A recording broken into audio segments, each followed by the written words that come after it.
కోటబొమ్మాలి కొత్తమ్మ తల్లి టెంపుల్. కోటబొమ్మాలి చుట్టుపక్కల ఉండేవారు ఈ టెంపుల్ ని దర్శనం చేయని వారే ఉండరు.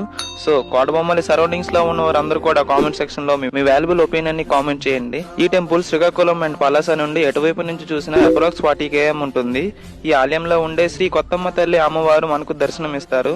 ఇక్కడికి చుట్టుపక్కల గ్రామాల వారే కాక ఒరిస్సా నుండి కూడా చాలా మంది భక్తులు దర్శిస్తూ ఉంటారు. గ్రామాన్ని చల్లగా చూస్తూ, అంటువ్యాధుల నుండి రక్షిస్తూ, పంట పొలాలను పచ్చగా ఉండేలా చేస్తూ, గ్రామాన్ని భూత ప్రేతాత్మల నుండి రక్షిస్తూ ఉంటుందని ఇక్కడ ప్రజలు నమ్ముతారు. అలాగే ఇక్కడికి చాలా మంది ప్రజలు పిల్లల్ని ఉయ్యట్లో వేయడానికి వస్తుంటారు. అలాగే వారి యొక్క మొక్కులను కూడా తీరుస్తూ ఉంటారు. మరికొన్ని రోజుల్లో ఈ టెంపుల్ కి గ్రాండ్ గా మన శ్రీకాకుళంలోనే బిగ్గెస్ట్ ఫెస్టివల్ 3 days పాటు జరుగుతుంది. అక్టోబర్ 1, 2 and 3 తేదీల్లో జరుగుతాయి ఈ సెలబ్రేషన్స్ అనేవి. వాటిని మన ఛానల్లో ఫుల్ గా డే టు డే కవర్ చేస్తూ వీడియోస్ అనేవి అప్లోడ్ చేస్తూ ఉంటాను. అలాగే ఈ ఆలయంకు, అలాగే ఇందులో ఉండే దేవతకు ఎంతో చరిత్ర ఉంది. త్వరలోనే దాని గురించి తెలుసుకొని ఫుల్ వీడియో ప్లాన్ చేస్తున్నా. సో ఇంకెందుకు లేటు, మన ఛానల్ ని సపోర్ట్ చేయడం కోసం do follow our channel. Thank you for watching guys. Jai Hind and see you on next video.